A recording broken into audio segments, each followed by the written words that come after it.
Good morning friends. ഇന്നത്തെ ചെമ്പനീർപ്പൂവിൻ്റെ കഥ കേൾക്കണ്ടേ?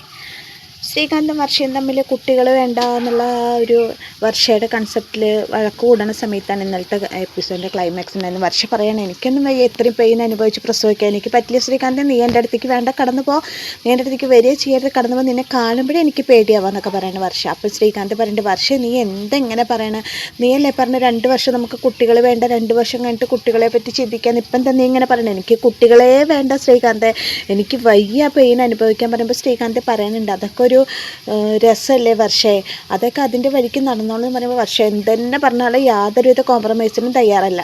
അപ്പോൾ ശ്രീകാന്ത് പറയും, ഇതൊക്കെ അച്ഛനും അമ്മയും അറിഞ്ഞാൽ സമ്മതിക്കും നിനക്ക് തോന്നുന്നുണ്ടോ? ആൻറ്റി എന്തിനു സമ്മതിക്കണം, ഇത് എൻ്റെ ശരീരം, എൻ്റെ തീരുമാനം, ഞാനല്ലേ തീരുമാനിക്കണത്, ഇതിലിപ്പോൾ ആൻറ്റി അഭിപ്രായം പറയേണ്ട ആവശ്യം എന്താ ശ്രീകാന്ത്, ഇത് നമ്മുടെ ഡിസിഷനല്ലേ ചോദിക്കുകയാണ്. അപ്പോൾ അല്ല വർഷ, അപ്പോൾ നിനക്കൊരു കുഞ്ഞ് വേണമെന്നൊട്ട് ആഗ്രഹമില്ലേ? എനിക്ക് കുഞ്ഞ് വേണമെന്ന് ആഗ്രഹം ഉണ്ടല്ലോ, അതിനിപ്പോൾ പ്രസവിക്കണമെന്നൊന്നുമില്ലല്ലോ, നമുക്ക് ഈ വാടക ഗർഭപാത്രമൊക്കെ ഉണ്ടാവില്ലേ, അങ്ങനെ നമുക്കൊരു കുട്ടിയെ ഉണ്ടാക്കാം. എന്തായാലും ശ്രീകാന്തേ എനിക്ക് വയ്യ, ഇത്രയും പെയിൻ അനുഭവിക്കാൻ എനിക്ക് വയ്യ, എനിക്കത് കണ്ടിട്ട് തന്നെ ആകെ പേടിയായിട്ട് വയ്യ എന്നൊക്കെ പറയാണ് വർഷ. ശ്രീകാന്ത് പറയേണ്ടത്, വർഷ അങ്ങനെയൊന്നും പറയല്ലേ വർഷേ, എന്ത് പറഞ്ഞാലും ശ്രീകാന്ത് ഇതിലൊരു മാറ്റമില്ല, ഇനി നീ ഇതിൻ്റെ പേരിൽ വഴക്കൂടാൻ വരേണ്ട, ആരൊക്കെ എന്തൊക്കെ പറഞ്ഞാലും നമുക്കൊരു കുഞ്ഞ് വേണം, പക്ഷെ ഞാൻ പ്രസവിച്ചിട്ടൊരു കുഞ്ഞുണ്ടാവില്ല, എനിക്ക് പ്രസവിക്കേ വേണ്ട പറഞ്ഞിട്ട് വർഷ അവിടുന്ന് എഴുന്നേറ്റ് പോവാണ്. എഴുന്നേറ്റ് പോകുമ്പോൾ ശ്രീകാന്ത്, ഈശ്വര ഇവളെ എന്താ ഇങ്ങനെയെന്നിങ്ങനെ ആലോചിച്ചിട്ടിരിക്കുക. ഈ സമയത്ത് നമ്മുടെ ശ്രുതിയുടെ റൂമിൽ ശ്രുതിക്ക് കിടന്നിട്ടും ഇരുന്നിട്ടും ഉറക്കം വരുന്നില്ല. ശ്രുതി നല്ല ഉറക്കം. ശ്രുതി നോക്കുമ്പോൾ ശ്രുതി പൊത്തുപോലെ കിടന്നുറങ്ങണം. ഓ ഇവളെന്തൊരു ഉറക്കം ഉറങ്ങണം, എനിക്ക് ഉറങ്ങാൻ പറ്റുന്നില്ലല്ലോ ദൈവമേ, എൻ്റെ ടെൻഷൻ ഞാൻ ആരോടെന്ന് പറയാം, ആരായിരിക്കും, എന്നാലും ആ ലെറ്റർ കൊണ്ടുവന്ന് തന്നത് പറഞ്ഞിട്ട് ശ്രുതി പോക്കറ്റിൽ കിടക്കണ ലെറ്റർ എടുത്ത് വീണ്ടും വായിക്കണം. നിങ്ങളുടെ കൂടെയുള്ള ഒരാൾ കാരണം നിങ്ങളുടെ ജീവിതം നശിക്കുന്നു പറഞ്ഞിട്ടുള്ള ആ ലെറ്റർ വായിക്കാൻ. ആ ലെറ്റർ വായിക്കുമ്പോൾ ജീവിതത്തിൽ വലിയ പ്രശ്നങ്ങൾ ഉണ്ടാവും എന്നുള്ള ആ ലെറ്റർ വായിക്കുമ്പോൾ ശ്രുതി വീണ്ടും ഈശ്വര അത് ആരായിരിക്കും എൻ്റെ കൂടെയുള്ള ആൾ, എന്നിട്ട് തിരിഞ്ഞ് ശ്രുതിനെ നോക്കിയിട്ട് ചോദിക്കുകയാണ്, ഇനിയിപ്പോൾ ഇവളായിരിക്കുമോ? ആവില്ല ദൈവമേ, ഇനിയിപ്പോൾ അത് ആരായിരിക്കും എൻ്റെ ജീവിതം നശിപ്പിക്കാൻ വരുന്ന ആൾ, ഇതിപ്പോൾ വല്ലാത്ത സമാധാനക്കേടായാലും ഒന്നല്ലെങ്കിൽ ഒന്ന് പ്രശ്നങ്ങൾ എന്നെ വിടാതെ വീട്ടയിലാണല്ലോ, ഇതിപ്പോൾ ഞാൻ ആരോടെ ഒന്ന് പറയാം, ആരോടെ ഒരു സൊല്യൂഷൻ കണ്ടുപിടിക്കുക, ദൈവമേ എന്തായാലും കിടന്നിട്ട് ഉറക്കവനെ, ഞാൻ അമ്മേനെ ഒന്ന് വിളിച്ചു നോക്കട്ടെ വേണ്ട ചന്ദ്രമതിനെ ശ്രുതി ഫോൺ വിളിക്കാൻ. ചന്ദ്രമതിയുടെ ഫോൺ അടിക്കുമ്പോൾ ചന്ദ്രമതി കിടന്നിട്ടുണ്ട്. ചന്ദ്രമതി ആരായി നേരത്തെ വിളിക്കണമെന്ന് വെച്ചിട്ട് നോക്കുമ്പോൾ ശ്രുതിയാണ്. എന്താടാ ചോദിക്കും, അമ്മ ഉറങ്ങിയോ? അമ്മ എന്താ അമ്മ ചെയ്യണേ? ഞാൻ ബിരിയാണി കഴിക്കുക. അമ്മ ബിരിയാണി കഴിക്കാനല്ലേ, അമ്മയുടെ ആ പണ്ടത്തെ സ്വഭാവം ഇനിയും മാറിയില്ല അല്ലേ, എല്ലാവരും ഉറങ്ങിക്കഴിഞ്ഞാൽ രാത്രി ഒറ്റയ്ക്ക് ഫുഡ് മേടിച്ചു കൊടുന്ന് തിന്നണ സ്വഭാവം, അമ്മയ്ക്ക് ഈ സ്വഭാവം ജന്മത്ത് മാറില്ല അല്ലേ, അമ്മ ഇരുന്ന് ബിരിയാണി കഴിക്കേ, അമ്മയ്ക്ക് ബിരിയാണി കഴിക്കല്ലേ. എടാ പൊട്ടാ, ഞാൻ ബിരിയാണി കഴിക്കാൻ നിന്നോട് ആരാ പറഞ്ഞു, ഞാൻ കിടന്ന് ഉറങ്ങല്ലേ, ഈ സമയത്ത് എങ്ങനെ ഞാൻ ബിരിയാണി കഴിക്കണം ചോദിക്കാണ്. അപ്പോൾ എന്താ നിനക്ക് ചോദിക്കുമ്പോൾ, അമ്മ എനിക്ക് കുറച്ച് പ്രശ്നങ്ങളുണ്ട്. നിനക്ക് പ്രശ്നങ്ങളില്ലാത്ത നേരം ഉണ്ടായിരുന്നു, അമ്മ ഒന്ന് വാ അമ്മ, എനിക്ക് അമ്മയോട് കുറച്ച് സംസാരിക്കാനുണ്ട് പറയാം. എന്തിന് ഈ രാത്രി സംസാരിക്കാനല്ല, എനിക്ക് ഉറങ്ങണം പറയുമ്പോൾ, എന്താ അമ്മ ഒന്ന് വാ അമ്മ എന്ന് പറയുമ്പോൾ, ശരി ഞാൻ വരാമെന്ന് പറഞ്ഞിട്ട് അങ്ങനെ ചന്ദ്രമതി ഫോൺ വെക്കണം. അങ്ങനെ ശ്രുതി എഴുന്നേറ്റിട്ട് വാതിൽ തുറന്ന് പോകണം. അപ്പോഴും ശ്രുതി നല്ല ഉറക്കണം. ശ്രുതി ഇതൊന്നും അറിഞ്ഞിട്ടില്ല. അങ്ങനെ ശ്രുതി എഴുന്നേറ്റ് ഹാളിൽ പോയിരിക്കുമ്പോൾ ചന്ദ്ര എഴുന്നേറ്റ് വരിക. എന്താടാ ചോദിക്കുമ്പോൾ, അമ്മേ എനിക്ക് ഒരു കാര്യം പറയാനുണ്ട് അമ്മേ, എനിക്ക് കുറച്ച് പ്രശ്നങ്ങളുണ്ടമ്മേ, ഞാനൊരു കുഴപ്പത്തിൽ പെട്ടേക്കുമ്പോൾ, നിനക്ക് എന്തെങ്കിലും പ്രശ്നമില്ലാത്തതുണ്ടോ ശ്രുതി? നീ കാരണം പ്രശ്നങ്ങൾ അനുഭവിച്ച് ഞാനൊരു വഴിക്കായില്ലേ ശ്രുതി.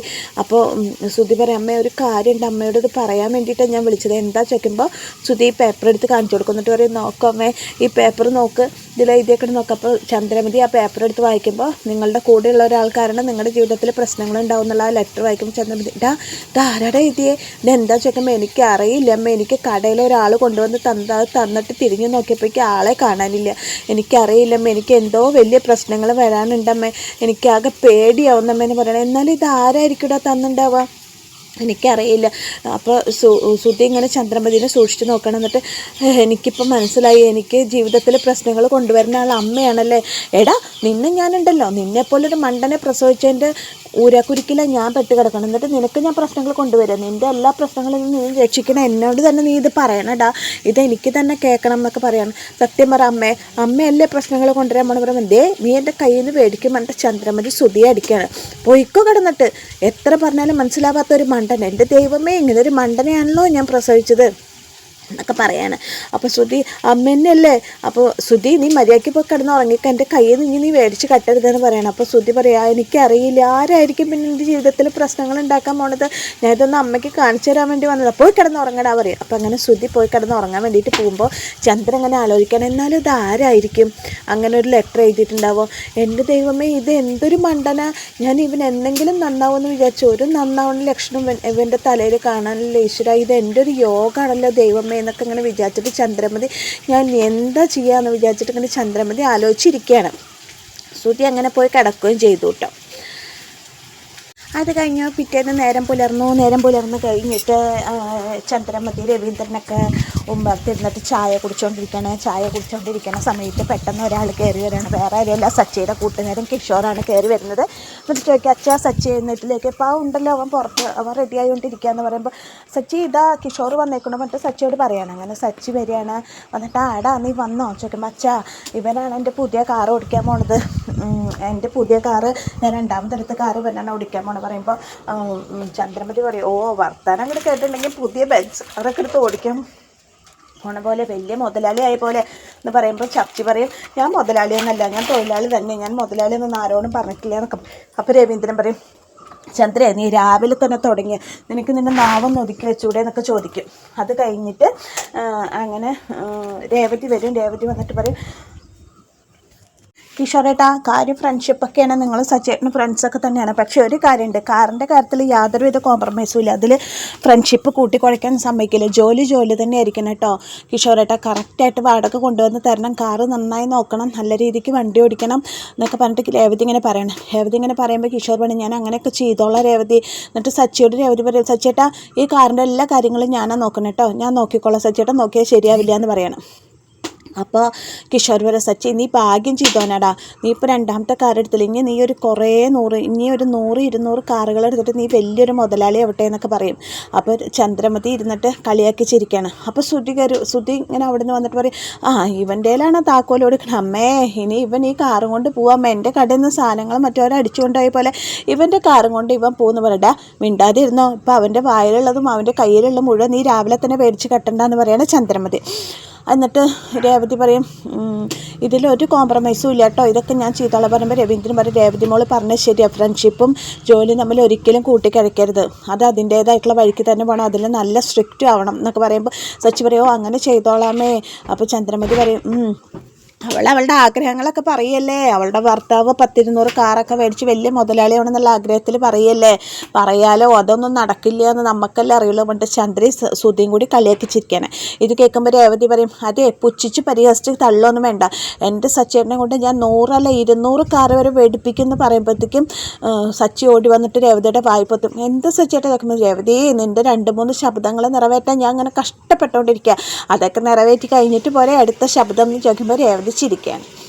അങ്ങനെ കിഷോറിന് ചാവി കൊടുക്കണം. അപ്പോൾ സച്ചി പറയും, അച്ഛാ സമയം എത്രയായി ചോദിക്കുമ്പോൾ 9:10 ഇനി 10 മിനിറ്റും കൊണ്ട് ഉണ്ട് രാഹുകാലത്തിന്, അച്ഛാ ഒരു കാര്യം ചെയ്യാച്ചാ, അച്ഛനൊന്ന് എഴുന്നേറ്റിട്ട് ഈ ചാവി ഒന്ന് എടുത്തിട്ട് കിഷോറിന് കൊടുത്തതെന്ന് പറയണം. അങ്ങനെ രവീന്ദ്രൻ ചായ കുടിക്കുന്നിടത്തുനിന്ന് എഴുന്നേറ്റിട്ട് ചാവി എടുത്ത് നന്നായി പ്രാർത്ഥിച്ച് കിഷോറിൻ്റെ കയ്യിൽ കൊടുക്കണം. എന്നിട്ട് പറയും, സൂക്ഷിച്ച് ഓടിക്കണം, നല്ലപോലെ വണ്ടി നോക്കണം, നല്ല രീതിയിൽ എല്ലാവരോടും പെരുമാറണം എന്നൊക്കെ കിഷോറിനെ ഉപദേശിക്കാൻ ഞാൻ അങ്ങനെ ചെയ്തോളാം അച്ഛാ പറയും. സച്ചി എന്ന് ഞാൻ പോട്ടടാന്ന് ചോദിച്ചിട്ട് സച്ചിയോട് യാത്രയൊക്കെ പറഞ്ഞ് ചാവിയൊക്കെ മേടിച്ച് രേവതിയോടും എല്ലാവരോടും യാത്ര പറഞ്ഞിട്ട് അങ്ങനെ കിഷോർ കാറും എടുത്തിട്ട് പോവാണ്. അങ്ങനെ സച്ചിയുടെ 2ാമത്തെ കാറിന് ഡ്രൈവറായി അവർ ആ കാറ് വാടകയ്ക്ക് കൊടുത്തിരിക്കുകയാണ്. അങ്ങനെ അത് കഴിഞ്ഞിട്ട് ശ്രുതി വീണ്ടും ഇങ്ങനെ ആലോചിച്ചുകൊണ്ടിരിക്കുകയാണ്, ദൈവം എന്നാൽ ആരായിരിക്കും എൻ്റെ പ്രശ്നത്തിന് കാരണം എന്നിങ്ങനെ ആലോചിച്ചുകൊണ്ടിരിക്കുമ്പോൾ ശ്രുതി വന്നിട്ട്, എന്താ ശ്രുതി ഇങ്ങനെ ആലോചിക്കണം, എന്നാലും ശ്രുതി ആ എഴുത്ത് ആരായിരിക്കും തന്നിട്ടുണ്ടാവുക, ആരായിരിക്കും ശ്രുതി, എനിക്ക് ഒരു സമാധാനമില്ല, എനിക്ക് ആകെ പേടിയായിട്ട് വയ്യ ശ്രുതി പറഞ്ഞാൽ, ശ്രുതി ഒന്നും മിണ്ടാതെ ഇന്നൊന്ന് ടെൻഷൻ ആവാണ്ടിരുന്നേ, ഇതന്നെ ആലോചിച്ചിരിക്കുകയാണ്, അത് അതിൻ്റെ വഴിക്ക് വിടുക എന്ന് പറഞ്ഞിട്ട് ശ്രുതിനെ ആശ്വസിപ്പിക്കുന്നുണ്ട്. പക്ഷേ ശ്രുതിക്ക് അതുകൊണ്ടൊന്നും ഒരാശ്വാസം ആവണില്ല. ശ്രുതി ഇങ്ങനെ ആലോചിക്കണം, ഇത് കണ്ടുപിടിക്കുക ഒരു വഴിയുണ്ട്, ഒരാളെ കാണണം അങ്ങനെ ശ്രുതി ചിന്തിക്കുകയാണ്. ശ്രുതി ചിന്തിച്ചിട്ട് വേറെ എവിടേക്കല്ല ശ്രുതി പറഞ്ഞ് ശ്രുതി കുളിച്ച് റെഡിയായി അതൊക്കെ കഴിഞ്ഞിട്ട് ശ്രുതി പോകുന്നത് നമ്മുടെ പാർക്ക് മേറ്റായ ആനന്ദിൻ്റെ അടുത്തേക്കാണ്. ശ്രുതി ചെല്ലുമ്പോൾ ആനന്ദ് അവിടെ ഡയറിയിലെ കണക്കുകൾ നോക്കുമ്പോൾ ശ്രുതി പോയിട്ട് ഹായ് ബ്രോ എന്ന് പറയുമ്പോൾ ശ്രുതിനെ കാണുമ്പോൾ ആനന്ദ് എഴുന്നേറ്റ് ഓടാണ്. അയ്യോ ഓടല്ലേ ബ്രോ, ഞാൻ കാശൊന്നും ചോദിക്കാൻ വന്നതല്ല എന്ന് പറയാണ് ശ്രുതി. പിന്നെ നീ എന്തിനാ വന്നതെന്ന് ചോദിക്കുമ്പോൾ എനിക്കൊരു കാര്യം പറയാനുണ്ട് ബ്രോ. അപ്പോൾ എന്താണെന്ന് ചോദിക്കുമ്പോൾ ശ്രുതി പറയും ഇങ്ങനെ കടയിലെ ആൾ വന്നതും ഇങ്ങനെ ഒരു ലെറ്റർ തന്നതും ഒക്കെ ആനന്ദിനോട് പറയണം. എന്നിട്ട് ആനന്ദിനോട് പറയും ബ്രോ നമുക്ക് ഒരു നല്ല ജോത്സ്യൻ്റെ അടുത്തേക്ക് പോകണം. ഇതാരാ തന്ന ആരാ എൻ്റെ ശത്രു എന്ന് എനിക്ക് അറിയണം. അത് കണ്ടുപിടിക്കാൻ വേണ്ടി നമുക്ക് നല്ലൊരു ജോത്സ്യൻ്റെ അടുത്തേക്ക് പോകണം.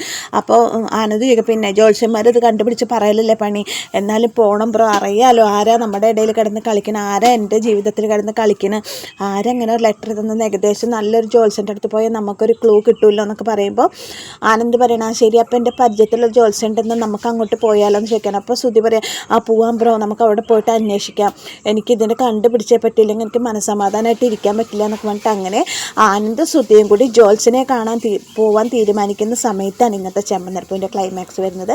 അപ്പോൾ എന്നത്തെയും പോലെ എൻ്റെ കഥ കേട്ട് ഇഷ്ടപ്പെട്ട കൂട്ടുകാരൻ്റെ ചാനലൊന്ന് ലൈക്ക് ചെയ്യുക, ഷെയർ ചെയ്യുക, സബ്സ്ക്രൈബ് ചെയ്യുക. അപ്പോൾ എല്ലാവർക്കും താങ്ക്